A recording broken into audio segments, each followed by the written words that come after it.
Good morning, all of you. We are going to study our 5th chapter of Hindi व्याकरण. पाठ का नाम है सर्वनाम. बच्चों, आज हम सर्वनाम के बारे में पढ़ेंगे. सर्वनाम का अर्थ है सर्व यानी सबका नाम. सर्वनाम सबके नाम होते हैं. संज्ञा में सबके अपने अपने नाम होते हैं, लेकिन बार बार हम संज्ञा शब्दों का प्रयोग नहीं कर सकते हैं. संज्ञा के स्थान पर आने वाले शब्द ही सर्वनाम कहलाते हैं. इसे एक उदाहरण के द्वारा भी समझा जा सकता है. जैसे शुभम 8 साल का है. शुभम फुटबॉल खेल रहा है.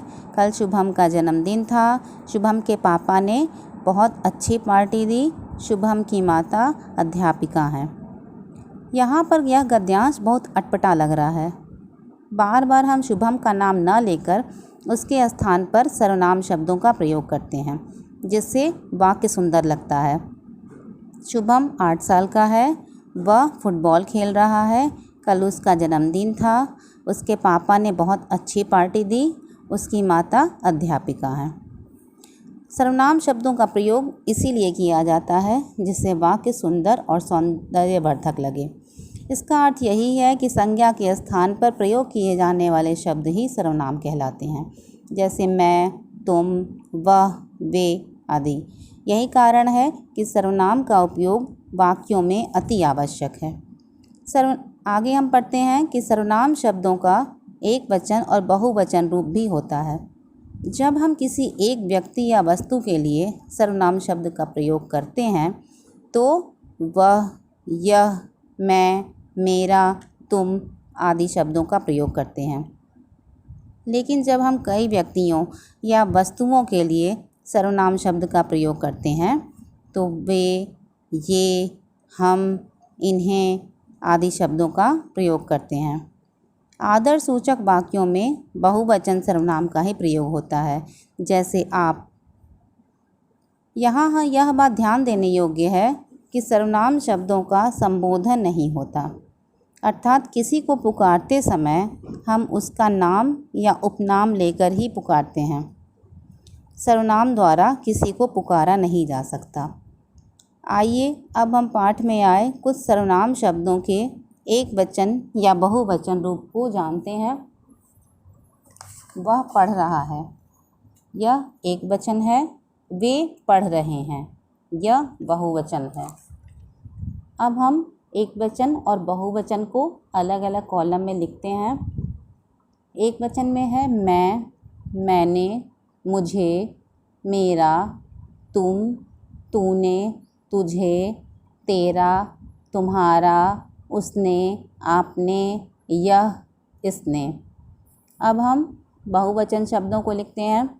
हम, हमने, हमारा, तुम लोग, तुम लोगों ने, वे, उन्होंने, ये, इन्होंने आदि.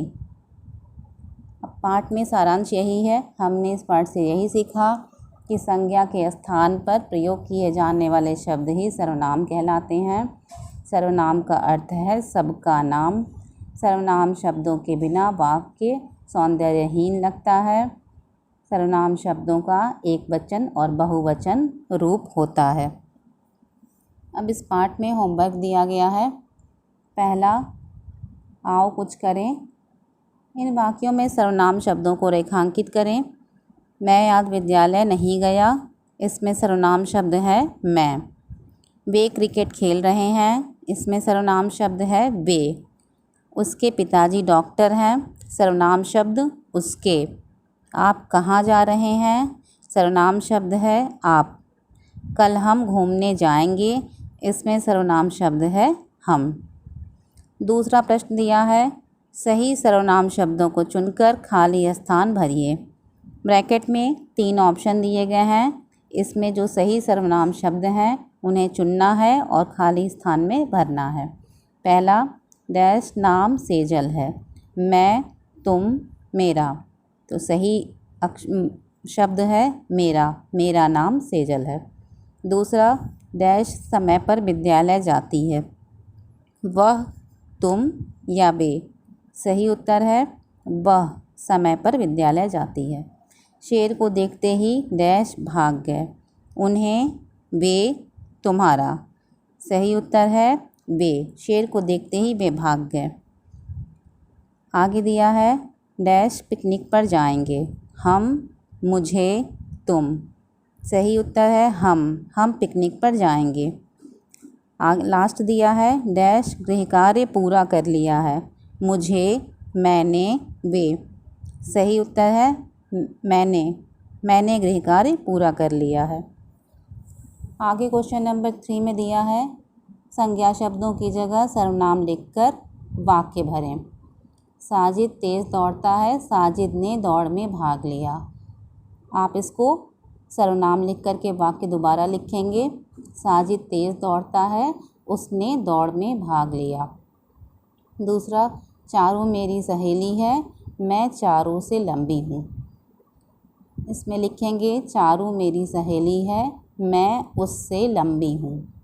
तीसरा दिया है आमना बहुत सुंदर है, आमना होशियार भी है। इसमें आप सर्वनाम लिखेंगे आमना बहुत सुंदर है, वह होशियार भी है।